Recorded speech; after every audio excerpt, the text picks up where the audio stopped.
खूनी उसी बिल्डिंग में खड़ा होगा, वन विहार में। लेकिन सर कंफर्म कैसे करेंगे? पतंग उड़ा के करेंगे। पतंग उड़ा के? हाँ अभिजीत। अच्छा एक बात बताओ, तुम में से किस किस को पतंग उड़ाना आता? सर मैं बहुत अच्छी उड़ाता था। सर पतंग उड़ा ले। अच्छा, लेकिन इस बार नहीं। इस बार पतंग मैं उड़ाऊंगा, क्योंकि हर बार तुम लोग मजे लूटते हो हर बात में।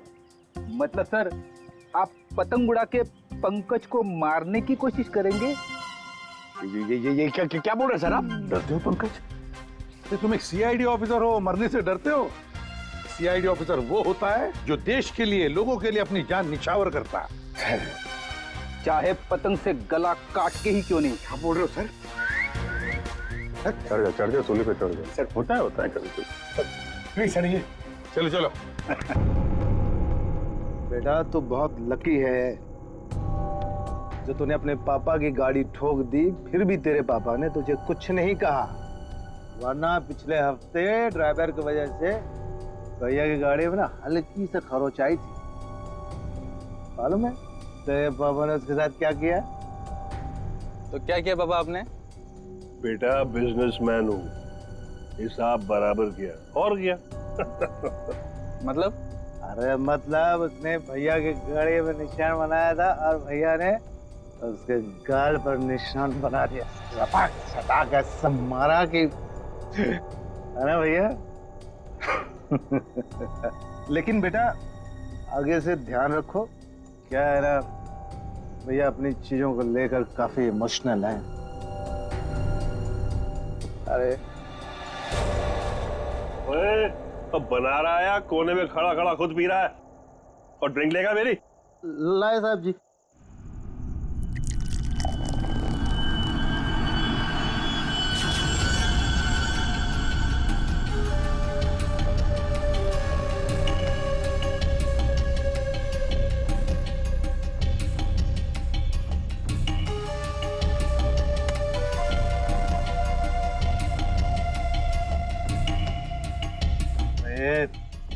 इतना कांप क्यों रहा है? हाँ संभाल के रख।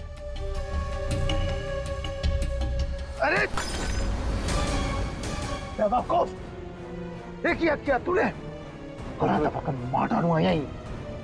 साहब बैठ जा।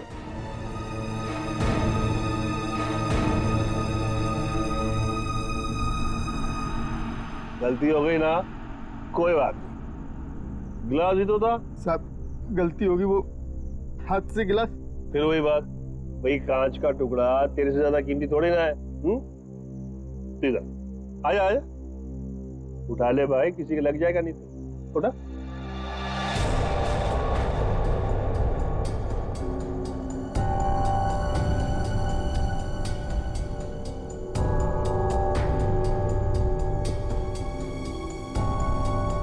ओए, ये ग्लास ना एक बॉक्स में दर्जन भर मिलते हैं, लेकिन तू तो एक ही है, इकलौता मेरा वफादार। हाँ? लेकिन तुझ जैसे दर्जन भर भी बेच के आओ ना, बदले में ऐसा एक भी गिलास नहीं मिलने वाला, समझा? अभी मेरी पगार में से काट। ये जो तूने किया है ना, उसके बाद तुझे पगार देने वाला कौन है? अब बड़े बड़े मुंह क्या देख रहा है? चल जाके दूसरा ड्रिंक बना के ला, चल।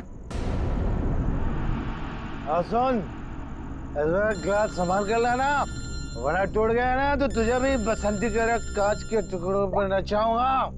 हेलो हेलो, अरे कौन बोल रहा है? आपके कपड़े चेंज करवा देता हूँ। आयो तू ठीक करा, चल चल चल चल। हेलो, और मुंह में जुबान नहीं है क्या? हेलो हेलो, अरे बोलो कुछ।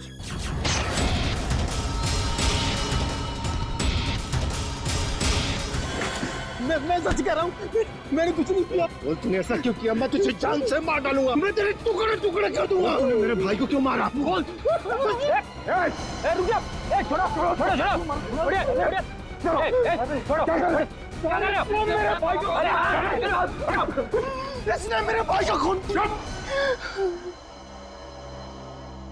सब शांत हो जाओ। हमें अपना काम करने दो, सब कुछ सामने आ जाएगा।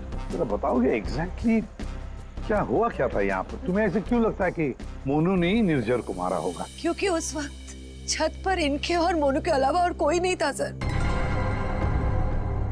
आप कहाँ थे?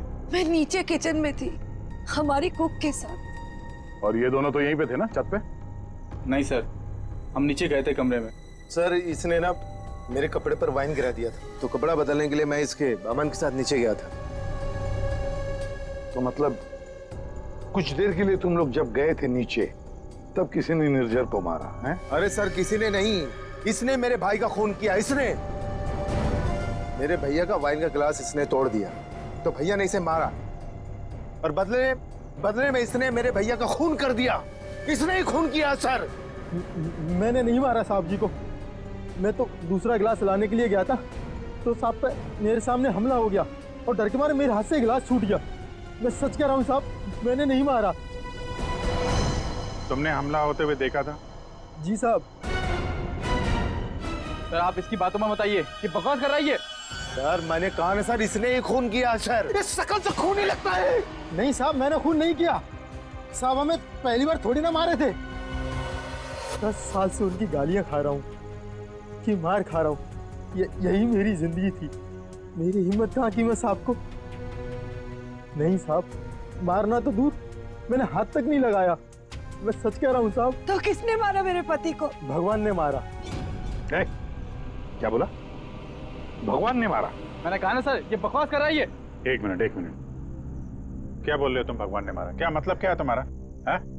वो तो नहीं पता साहब। साहब मेरे सामने खड़े हुए थे और देखते ही देखते उनका गला कट गया।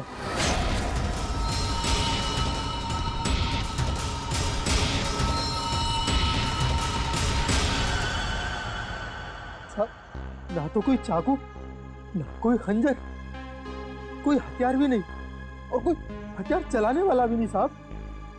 कोई हथियार नहीं था? हाँ साहब, अचानक से उनका गला कट गया। ये सब भगवान ने उनके कर्मों की सजा दी है। बंद कर अपनी बकवास। अरे सर इसने खून किया मेरे भैया का, मैं बोल रहा हूँ ना। शांत हो जाओ। सर आप इसकी बात पे विश्वास कैसे कर सकते हैं? तुमसे किसने कह दिया कि हमने इसकी बात का यकीन कर लिया? हाँ? हमें क्या करना है और क्या नहीं करना है हम अच्छी तरह से जानते हैं। आप दोनों थोड़ी देर के लिए शांत हो जाइए, समझे? जरा बताओ, क्या तुमने किसी को तुम्हारे घर के अंदर आते जाते देखा? नहीं सर, कोई और आता तो मुझे जरूर पता चलता। और आप दोनों पूरी टाइम वहाँ पे कमरे में ही थे क्या? जी सर। आपने इन दोनों को देखा था कमरे में जाते हुए? हाँ, और इन्होंने भी मुझे देखा। सर इसका मतलब ये है कि बाहर का कोई आदमी घर के अंदर से नहीं आया। फिर तो घर के बाहर से आ सकते हैं, ये पाइप से। फिर एक काम करो, इन सब की स्टेटमेंट्स ले लो, इस कुक के भी, और मैच करके देखो कितना सच बोल रहे हैं ये लोग। और अंकिता तुम बैठ जाओ। आइए चलो।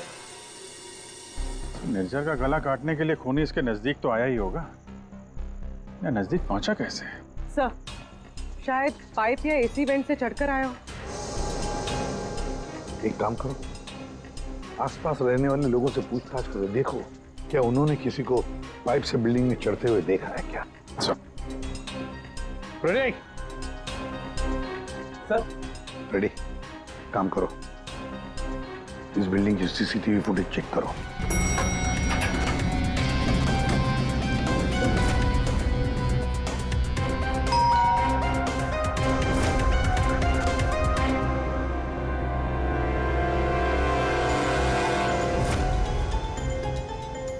इसमें तो कुछ दिख नहीं रहा, फिर खूनी ऊपर पहुंचा कैसे?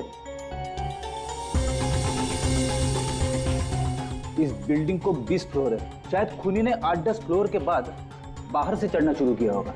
हो सकता है सर, शायद इस वजह से बाहर कैमरा में आया नहीं। जी आप? मैं इंस्पेक्टर दया सीआईडी से। यहाँ आपके बगल वाले बिल्डिंग के छत पे एक आदमी का खून हुआ है। मैं आपसे ये पूछने आया कि आपने या आपके घर में किसी ने कुछ देखा है क्या? जी नहीं, मैंने तो कुछ नहीं देखा, लेकिन हाँ मेरा बेटा बन्नी कह रहा था कि उसने वहाँ कुछ देखा है। क्या देखा है उसने? आप अंदर आइए ना प्लीज। अरे सुनो, क्या हुआ? कौन है? ये सीआईडी से हैं, बता रहे हैं पास वाली बिल्डिंग में किसी का खून हुआ है। क्या? आपके बेटे ने क्या देखा? सर मेरे बेटे ने जो भी बताया वो बड़ा अजीब सा था कि क्या? कि मैंने उसे उसी वक्त डांट दिया। मुझे लगा शायद उसका कोई वहम होगा। क्या क्या बता रहा था वो? सर हमारा बन्नी तो आजकल वैसे ही मनगढ़ंत बातें करता रहता है, शायद ज्यादा टीवी देखने का असर है ये। सर हमें लगा ये भी ऐसे ही कुछ होगा। मैं सच बोल रहा हूँ सर, ये सब मैंने अपने टेलीस्कोप से देखा है। वो आदमी मर गया ना सर। हाँ बेटा, तुमने देखा उस आदमी को किसने मारा? किसी को बिल्डिंग पे चढ़ते हुए देखा, ऊपर आते हुए? कोई भी नहीं था।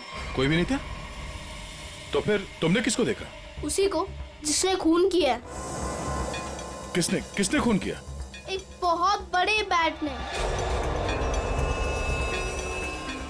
बैट ने मतलब चमगादड़ ने? हाँ, ये सब मैंने अपने टेलीस्कोप से देखा है। मैं रोज रात को अपने टेलीस्कोप से स्टार्स को देखता हूँ। चलिए आपको भी दिखाता हूँ। चलो दिखो। मैंने ये सब यहाँ से देखा सर। यहाँ से? हाँ।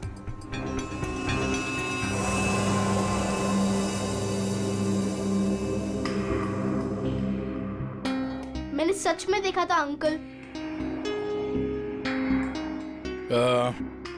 बेटा आपका फेवरेट सुपर हीरो कौन है?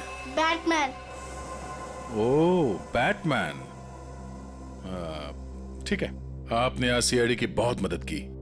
Thank you. मैं चलता हूँ। थैंक्स। Thank you sir.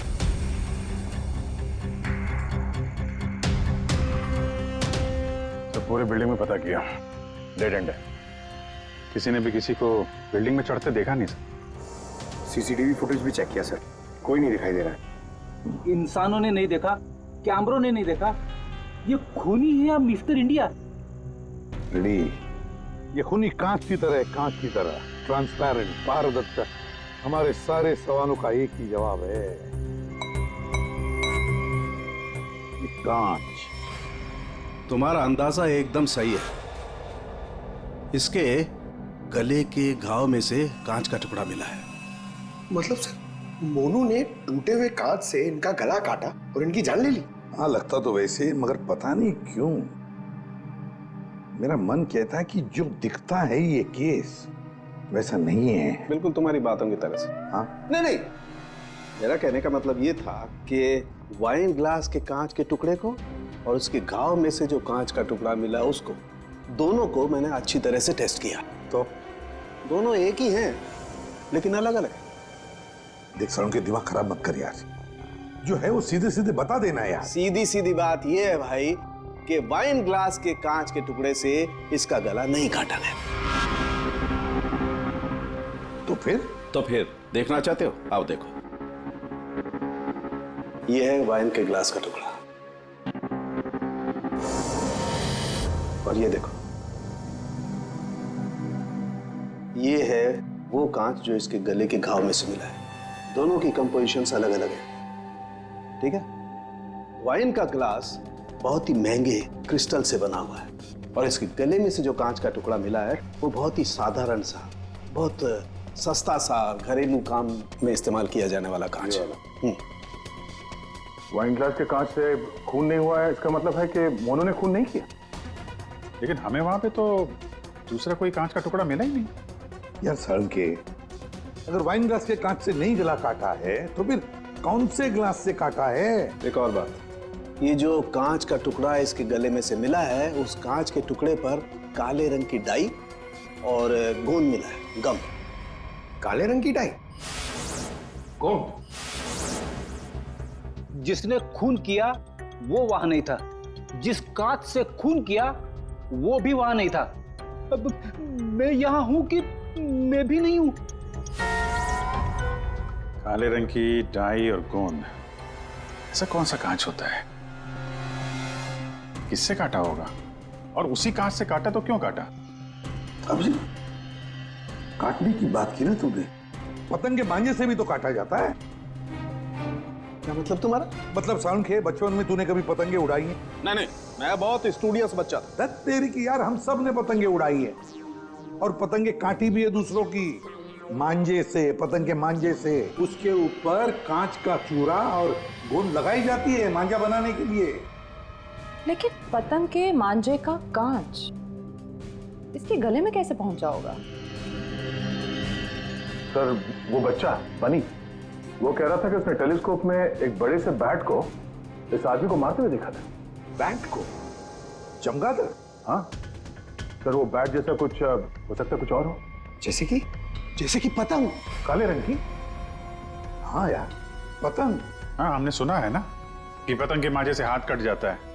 हाथ कट सकता है तो फिर गला क्यों नहीं कट सकता? मतलब किसी ने पतंग उड़ा के इस निर्जर का खून किया है। दया, मांझे से ही क्यों यार? अगर सामने वाली बिल्डिंग में खड़े रहकर गोली भी चलाता तो भी मर जाता है। मांझे से ही क्यों? पतंग के मांझे से ही क्यों? फिर है कौन ये पतंगबाज जिसने ये किया है? अभिजीत, ये निर्जर जब मौत हुई तब यहां खड़ा था, है ना? लगभग हाइट इतनी है। पंकज, जरा आओ तो। और सर, फिर उसके गले पे 2 निशान पड़े, ऐसे। और अगर खूनी पतंग उड़ा रहा था तो फिर यहीं कहीं खड़ा होगा, उस तरफ। लेकिन सर ये मांझा एकदम सीधे तो नहीं रहता, हवा में हिलता रहता है। तो इसीलिए तो ये हम तय नहीं कर सकते कि खूनी कहाँ खड़ा होगा, किस तरफ खड़ा होगा। हवा का भी पता नहीं रहता ना सर, कभी इस तरफ बहती है तो कभी उस तरफ बहती है। वो कहते हैं ना सर कि रुख हवा का हो जिधर का उधर के हम है। और जिधर हवा का रुख पतंग का भी वही है। भाई पतंग उधर से ही उड़ेगी ना जिधर से हवा चल रही है। सर, कल रात हवा किस तरफ चल रही थी? अभी पता लगाते हैं। हेलो हेलो, हाँ, मौसम विभाग जी। हमें सीआईडी से एसीपी प्रद्युमन बोल रहा हूँ। हाँ सर, बोलिए। अगर एक इंफॉर्मेशन चाहिए। कल रात 1 बजे हवा किस डायरेक्शन में चल रही थी, किस दिशा में चल रही थी हवा? सर कल रात 1 बजे हवा साउथ ईस्ट की तरफ चल रही थी sir. Okay, thank you. South east की तरफ से हवा चल रही थी। अगर हवा साउथ से आ रही थी तो खूनी भी साउथ में ही होगा। पतंग यहाँ पर थी और इस वक्त भी हवा साउथ से ही आ रही है। साउथ मतलब यही बिल्डिंग है, 1 2 3। ये निर्जर के गले पर जो मांझे के निशान है, घाव के निशान है, वो काफी वर्टिकल है, यूं ऐसे है। तो इसका एक ही मतलब हो सकता है कि मांझा नीचे से ऊपर की तरफ आया था।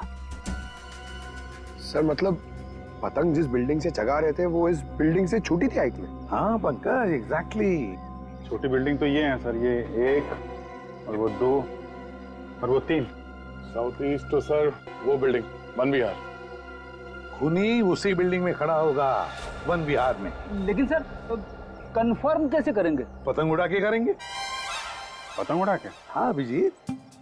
अच्छा एक बात बताओ, तुम में से किस किस को पतंग उड़ाना आता? सर मैं बहुत अच्छी उड़ाता था। सर पतंग उड़ा ले। अच्छा, लेकिन इस बार नहीं। इस बार पतंग मैं उड़ाऊंगा, क्योंकि हर बार तुम लोग मजे लूटते हो हर बात में। मतलब सर आप पतंग उड़ा के पंकज को मारने की कोशिश करेंगे? ये क्या बोल रहे सर आप? डरते हो पंकज? तुम एक सीआईडी ऑफिसर हो, मरने से डरते हो? सीआईडी ऑफिसर वो होता है जो देश के लिए, लोगों के लिए अपनी जान निछावर करता है। चाहे पतंग से गला काट के ही क्यों नहीं। क्या बोल रहे हो सर? चढ़ जा सूली पे चढ़ जा। सर होता है कभी कभी। प्लीज चढ़िए। चलो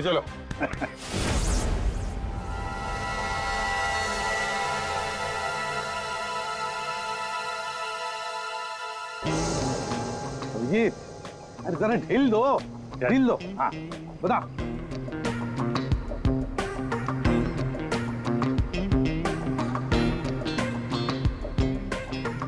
वाह सर वाह। अभिजीत जैसा पूरा ढील देना। या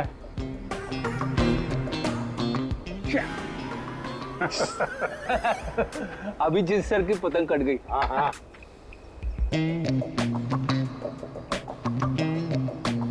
अरे यार,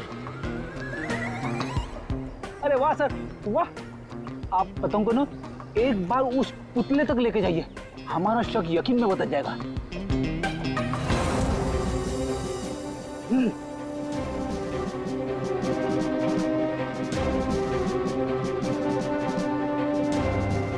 अरे नहीं यार, फ्रेडी पकड़ लो। ये नामुमकिन है। कितनी सारी चीजों का ध्यान रखना पड़ता है। हवा की दिशा, फिर वो एंगल, हाइट। सर अगर आपसे नहीं हुआ तो मुझे नहीं लगता ये पॉसिबल है। मगर सर सारुके साहब तो श्योर थे, गर्दन मंजे से ही कटी है। सर हो सकता है मांझा ही हो, पतंग हो ही ना। इस निर्जर के केस को किसी और तरीके से सुलझाना पड़ेगा। कोई और तरीका? हाँ, निर्जर की मौत से किसको सबसे ज्यादा फायदा हो सकता है, उसे ढूंढना पड़ेगा। सर अगर आपकी परमिशन हो तो ये सब प्लान चेंज करने से पहले मैं किसी के आदमी से बात करना चाहता हूँ। किससे? नाम तो नहीं मालूम, ढूंढना पड़ेगा सर उसे।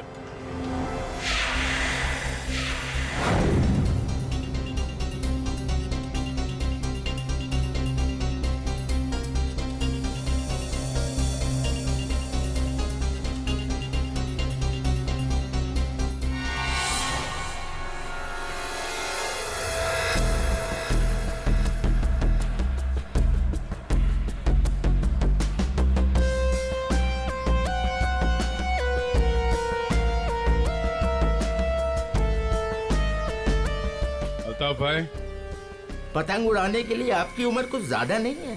क्यों? पतंग उड़ने से पहले नाम और उम्र पूछती है क्या? हाँ, अगर आप जानना चाहते हो तो मैं बता देता हूँ। मैं इंस्पेक्टर दया, CID से। मैं यहाँ एक केस के सिलसिले में आपसे कुछ पूछने आया हूँ। कहिए। अल्ताफ भाई ये बताइए, क्या इस तरह के मांझे से किसी की जान ली जा सकती है? मतलब गला काटा जा सकता है? अरे क्या कह रहे हैं जनाब, ये तो मेरी रोजी रोटी है, ये तो मेरे परिवार का पेट पालने के लिए, ना कि किसी का गला काटने के लिए। अल्ताफ भाई फिक्र मत कीजिए, ये सिर्फ जानकारी के लिए पूछ रहा हूँ। यहाँ बाजार में सबसे पूछा तो सबने यही बताया कि यहाँ सबसे समझदार और जानकार आदमी इस पेशे में आप ही हैं। मेरे सवाल का जवाब देंगे आप? सुना तो कई बार है जनाब, और अखबार में भी पढ़ा है कि मांझे से लोगों का हाथ कट जाता है। तो क्या मांझा इतना तेज हो सकता है कि कोई उससे किसी की जान ले ले? जनाब पिछले कई सालों में बहुत से कानून आए हैं जो मांझा एक हद से ज्यादा तेज नहीं बना सकते। अब इसी को देख लीजिए, आजकल ऐसे मांझे बनते हैं रुई के, कांच के नहीं, और सस्ते से सस्ता है और उड़ाने में भी उतना ही मजा आता है। अल्ताफ भाई कोई तो होगा जो इतनी तेज मांझा बनाता है, कांच वाला, और लोग खरीदते भी होंगे। चोरी छुपे तो यहाँ हर किस्म के काम होते हैं। मुझे नहीं लगता जनाब कि मांझा बनाने वाले किसी एक का काम है, और अगर बनाना भी पड़ता होगा तो कांच का मसाला उसको खुद ही बनाना पड़ता है और खुद ही उसको लगाना पड़ता है। ये बड़े जोखिम का काम है, इसमें उंगलियां भी कट सकती हैं। आज से 30 साल पहले हमारे गांव में वो तेज मांझा बनता था, लेकिन आजकल बच्चों के पास ना तो टाइम है ना हुनर है। हाँ, आजकल के बच्चों में तो नहीं है। हो सकता है ये खूनी आप ही के पीढ़ी का हो। अच्छा, इस तरह का मांझा बनाने में कौन सा कांच इस्तेमाल होता है? किसी भी तरह का चल जाता है। अब जैसे ये है, ये सस्ते में सस्ता है और ये बल्ब के टुकड़े से भी बनता है, चाहे आप ट्यूब लाइट उसमें लगा दीजिए तोड़ के। तो कांच के जरिए पता लगाना मुश्किल है। अच्छा अल्ताफ भाई, अगर आपको ये काम करना होता तो आप कैसे करते? दुनिया में चंद ही लोग होंगे जिनके हाथों में ये हुनर है। हम जानते हैं अल्ताफ भाई, इसीलिए तो मैं आपके दरवाजे पे आए। बड़ी मेहनत का काम है साहब। पतंग किस जगह पर उड़ाना है, किस ऊंचाई पर, हवा का रुख, रफ्तार सब सही हो तभी निशाना सही लग सकता है। शुक्रिया अल्ताफ भाई, शुक्रिया।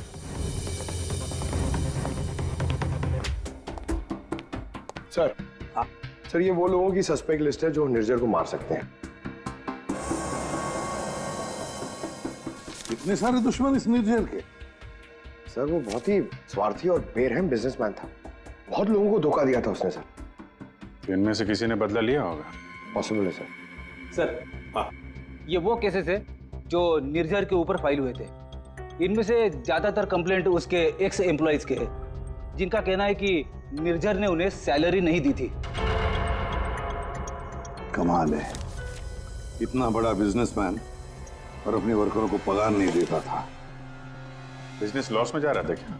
अरे नहीं सर, उसके भाई से पता चला है कि अपने 300 एम्प्लॉइज की सैलरी ना देनी पड़े, इसीलिए निर्जर ने अपने आप को कोर्ट में दिवालिया घोषित कर दिया था। वाह रे वाह, बड़ा चालाक है। कानून का गलत इस्तेमाल किया, अपने आप को दिवालिया घोषित किया और बैठ गया वर्करों के पैसे पर। खुद तो ऐश कर रहा था और दुनिया को दिखाने के लिए कंगाल और दिवालिया। इतने बड़े फ्रॉड आदमी को ना जेल में होना चाहिए था। वही तो, जेल में ही होना चाहिए था। कुछ ना कुछ तो गड़बड़ जरूर है अभी जी, कुछ ना कुछ तो गड़बड़ है। इतने सारे फ्रॉड्स करने के बावजूद भी ये आदमी बाहर कैसे, जेल में क्यों नहीं? पंकज, पुलिस रिकॉर्ड चेक करो निर्जर के।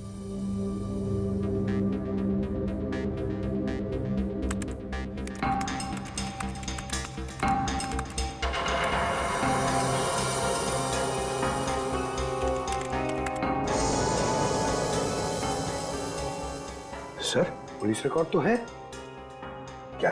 5 साल पहले निर्जर कस्टडी में लिया गया था सर। ये मगर सर सिर्फ 1 घंटे के लिए। क्या? सिर्फ 1 घंटे के लिए? कमाल है सर, 1 घंटे के लिए कौन जेल में जाएगा? इतना बड़ा फ्रॉड किया और सिर्फ 1 घंटे के लिए? ओ, सर ये फ्रॉड के लिए तो अंदर गया ही नहीं था, हिट एंड रन केस के लिए गया था। किसको उड़ाया इसने? ज्यादा डिटेल्स तो दिख नहीं रही इसमें। अरेस्टिंग ऑफिसर कौन है देखो? Inspector Rane, Versova police station. कैसे हैं राणे साहब? हाँ ठीक है, बोलिए। जरा ये फोटो देखो राणे, इसका नाम निर्जर है और 5 साल पहले आपने किसी केस में अरेस्ट किया था इसे। हाँ याद है मुझे, इसे तो हमने हिट एंड रन केस में पकड़ा था। एक्सीडेंट? किसका एक्सीडेंट हुआ था? एक बच्चे का एक्सीडेंट हुआ था, मगर बाद में पता चला कि गलती बच्चे की थी। बच्चे की गलती? कैसे? बच्चे भागते हुए अचानक रोड पे आ गया और इस कार से टकरा गया। अच्छा, अचानक भागते हुए आया। क्या क्या हुआ, क्या था? कोई इसको दौड़ा रहा था या वो किसी का पीछा कर रहा था? सर पतंग के पीछे। पतंग? हाँ सर, वो ऊपर देख के भाग रहा था पतंग पकड़ने के लिए। उसे पता ही नहीं चला कि कब वो रोड पे आ गया। वैसे बड़ी अच्छी याददाश्त है आपकी, इतने सालों के बाद भी आपको निर्जर केस के बारे में सब कुछ याद है। सर ऐसे बेरहम इंसान को कौन भूल सकता है? बेरहम? क्यों? माना एक्सीडेंट में उनकी गलती नहीं थी, कम से कम देखना तो चाहिए था ना कि बच्चे का क्या हाल हो गया। उसको बच्चे से ज्यादा इम्पोर्टेंट था टाइम पे मीटिंग में पहुंचना।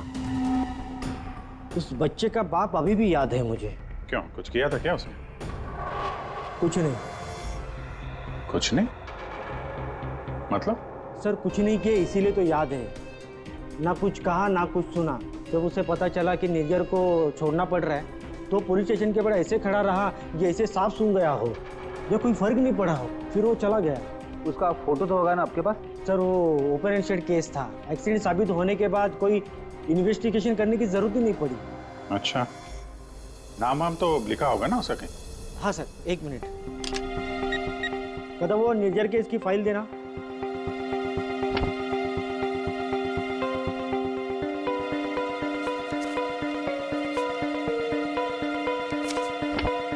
सर ये देखिए, बच्चे का बाप का नाम, फोन नंबर और एड्रेस भी है। पवन Kumar, Shankar Nagar. Beni, address phone number वगैरह नोट कर लो जरा।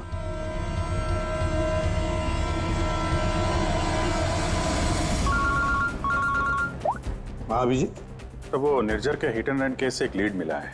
एक्सीलेंट। एक बच्चे की मौत हुई थी, उसके पिता का नाम और एड्रेस मिला है सर। बस फिर अभिजीत, उसके माता पिता से जाकर मिलो, अच्छी तरह से पूछताछ करो। Yes sir, okay sir. Ready sir? तुम जरा राणे साहब के साथ मिलके उस पवन कुमार का स्केच बनवा लो, तब तक मैं उसके घर जाके देखता हूँ। क्या हुआ साहब? आज सुबह पतंग उड़ा के गए, फिर पूछताछ भी की, अब क्या हो गया? ये आप लोग इतने ही हो? यहाँ पे तो 5 गार्ड्स लिखे हैं, ये 5वां कहाँ है? हाँ साहब, शंकर आया था कुछ महीने पहले नौकरी पे, फिर अचानक साहब आज सुबह नौकरी छोड़ के चला गया। नौकरी छोड़ के चला गया, क्यों? पता नहीं साहब, वो गांव से उसके लिए कोई बुरी खबर आई थी तो बिना बोले साहब चला गया सब। अच्छा, कल रात जब खून हुआ तो शंकर तो था, उसके बाद घर गया है। ओहो, अच्छा इस शंकर का फोटोग्राफ है या एड्रेस वगैरह तो होगा ना आपके रिकॉर्ड्स में? फोटो तो नहीं है साहब, लेकिन हाँ एड्रेस लिखा हुआ है साहब, ये देखिए।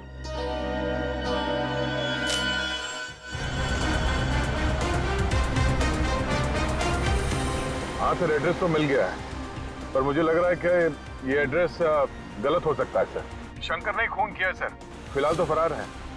पर उसने निर्जर को क्यों मारा होगा, ये मकसद तो समझ में नहीं आ रहा है। सर, ये पवन कुमार के घर में तो ताला लगा हुआ है। पड़ोसी बता रहे थे कि बच्चे के एक्सीडेंट के 2-3 साल के बाद उसकी माँ ने उसके गम में आत्महत्या कर ली। और ये पवन का क्या हुआ? सर, वो तो 3 साल पहले ही घर छोड़ के चला गया, उसके बाद से वापस नहीं लौटा। मुझे तो इसी पे शक है सर। 1 मिनट अभिजीत, ये पवन 3 साल पहले घर छोड़कर चला गया और फिर अचानक अब जाग उठा बदला लेने के लिए? क्या कर क्या रहा था 3 साल तक?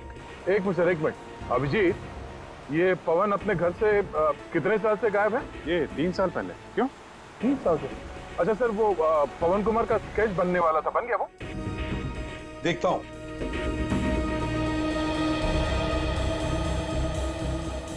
नारायणी, कितनी देर लगेगी? बस अभी हो जाएगा। गुड। दया, थोड़ा टाइम लगेगा। क्यों पूछ रहे हो? कुछ नहीं सर, सब समझ में आ गया। ये केस अब एकदम कांच की तरह साफ है सर। कांच की तरह साफ हो गया मतलब? क्या कहना क्या चाहते हैं? सर, मैं कुछ काम करना भूल गया हूँ सर। मैं थोड़ी देर में पहुंचता हूँ सर ब्यूरो। ठीक है, जल्दी आ जाओ।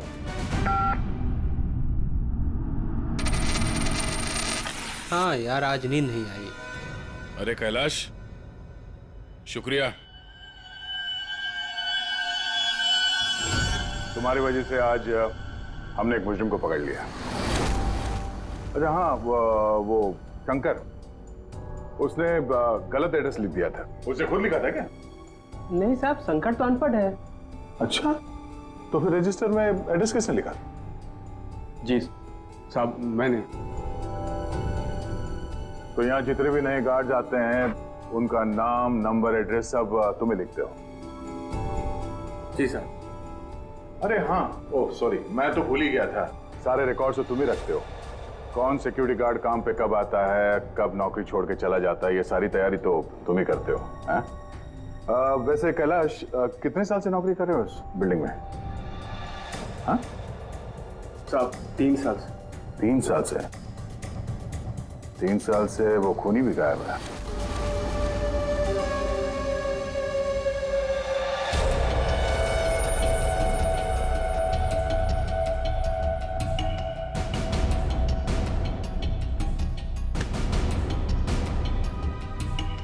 निर्जर के खून के इल्जाम में मैं तुम्हें गिरफ्तार करता हूं, पवन कुमार। पवन कुमार? हमारा नाम तो कैलाश है साहब। वो आपको शायद कोई गलत फहमी हो रही है हमको पहचानने में। लेकिन मुझसे कोई गलती नहीं हो रही है मिस्टर पवन कुमार। ये क्या है साहब? हाँ क्या साहब, आपको कोई नहीं मिला तो एक गरीब को फंसा रहे साहब। अच्छा,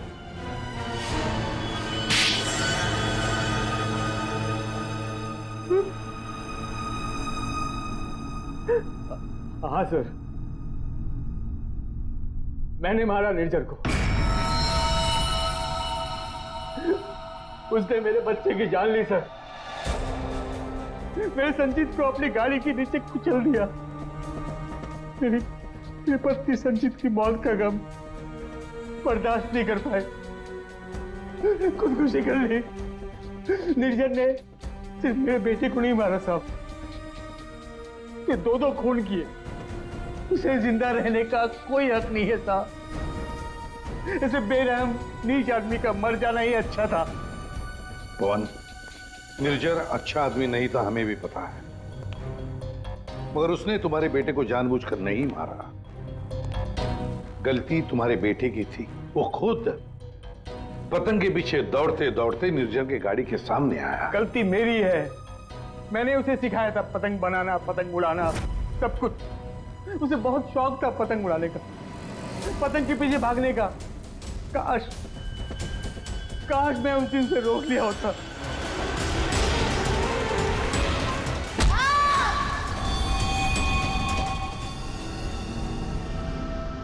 देखो, हम तुम्हारा दर्द समझ सकते हैं, लेकिन तुम्हें यह भी समझना चाहिए कि वो एक एक्सीडेंट था, लेकिन एक्सीडेंट के बाद वो मेरे बच्चे को बचा सकता था ना।